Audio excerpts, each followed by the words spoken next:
I just ran up 3 flights of stairs twice. I live in a 3-story home and I forgot my light downstairs and I forgot my laptop downstairs.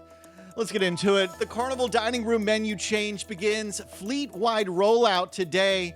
From Carnival Dream's new test menu, I'll share all the details, what ships are getting it next. Plus, we'll even look at some of the dishes.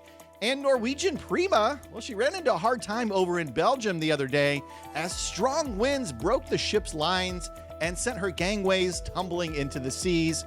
I got the video to watch.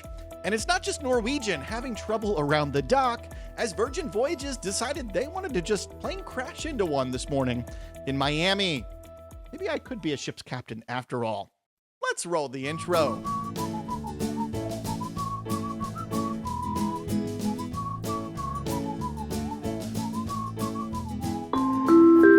Hey, welcome to the Midships channel. I'm your Captain Corey. Thank you so much for stopping by the channel today.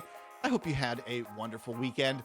Have you had a chance to check out any of the new Midships Minutes episodes? If you haven't seen one yet, basically, they're like a one-story episode, not like this with all of the news at one time. Just one subject, you, me, I read an article and provide commentary on it and my own personal expertise and experience. And you provide all of that from yourself in the comment section. It's a great way to get some quick cruise news and a little bit more in-depth news on a specific subject that interests you. Check it out. I release about 2 to 4 of these every single day for the most part. Okay, I do have a life outside of YouTube.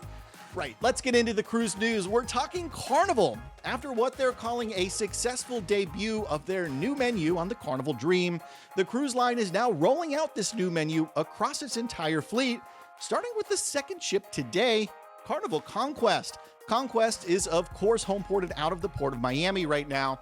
We're going to be talking about that home port here pretty soon, so put a pin in that in today's episode. The new menus were created by Emerald Lagasse in collaboration with the cruise line, and the chef included some of his select dishes that he personally recommends on this new menu. I call him Emerald by accident, so if you hear me say Emerald instead of Emerald, just know that. I'm sorry. Sometimes words just up and escape me like cruise ships escape their captains around the pier lately. I don't know what's going on. Let's get back to the Emerald Select dishes. You can only find these on certain ships and certain venues like the Mardi Gras or the Celebration. And think about what a big deal this menu is. To be honest with you, this gives you a chance to hop on the cheapest of Carnival cruise ships, like the Carnival Conquest, for example, and experience many of the mainstay items that you could previously only get on the most expensive Carnival ships, like the Celebration. I think this is a massive win for passengers, big time. Now, there's going to be some sad people as well because some of your favorite dishes are gone. At least it sounds like. I'm not exactly sure which dishes have been 86'd, as they say in the restaurant industry. Yes, in a previous life, I worked in the restaurant industry. I know what it's like to work hard. Don't think I just sit here and collect that YouTube money and live a rock star life, okay? Supposedly, what's new is about 60 different items on board the Carnival Dream. They mixed them in randomly on all of their menus. And they said that these dishes were so well received, and this is Emerald Lagasse saying this, that he's excited to roll it out fleet-wide. And following the rollout of this new menu on the Conquest in Miami, you'll see it come to 4 additional ships, including the Sunrise, Vista, Radiance, and the Mardi Gras later on in the next couple of months. So what are some of the foods that you might find on a Carnival ship now? Well, shrimp Hawaiian poke, which if you didn't know is not a pocket monster. It's not a Pokemon or a trading card. It's a dish.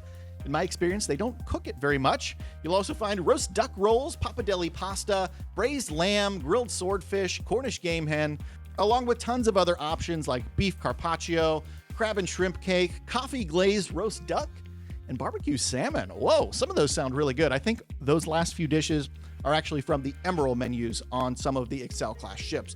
So some really good sounding food there, if you ask me. And like a fine wine, you know what would pair great with some of that fresh Carnival food? Well, a fan to cool yourself off in the restaurant while you eat it, and some other cruise essentials from the Midships Amazon store. Yeah, I went there. I'm stretching today. It's Monday, okay? We phone things in a little bit on Mondays, even here in the Midships channel. In the Midships Amazon store, you can find everything I take with me every single time I cruise. I promise you, you're going to love these items. Check it out. There's a link in the description down below. And remember, when you click that link, Amazon gives me money instead of giving it to Jeff Bezos. And it doesn't cost you anything. That's a great deal for everyone, right? Let's keep the cruise news rolling. We're heading over to Zeebrugge in Belgium. Don't you love saying Zeebrugge here? Let me pull up a map so you can take a look at where it is. This is sort of on the northwest coast of Belgium, straight east of London. Zeebrugge. Say it with me. Norwegian's newest cruise ship and flagship, the Prima of the namesake Prima class, broke free of her moorings on July 15th while she was docked in Zeebrugge. The ship's gangways were subsequently dragged down the concrete pier and fell into the water. Luckily, no one was injured during the accident, which you should be watching right now on your screen. It's kind of an amazing slow motion train wreck, so to speak. Well, shipwreck. You can actually see some of the lines snap. Have you ever been there, like in person, when a line snaps on a ship? I had an aft balcony on MSC Divina, and it was a really windy day. We were trying to pull backwards into Ocean Key. They were struggling to get the ship in, so they were tugboating the ship in with a line from behind. And my balcony was pretty low. I was maybe 20 feet from the tugboats and the lines, pulling and pulling and pulling. I'm watching it. I'm sitting out there filming, and I've got it on video somewhere. If I find it, you will be watching it right now.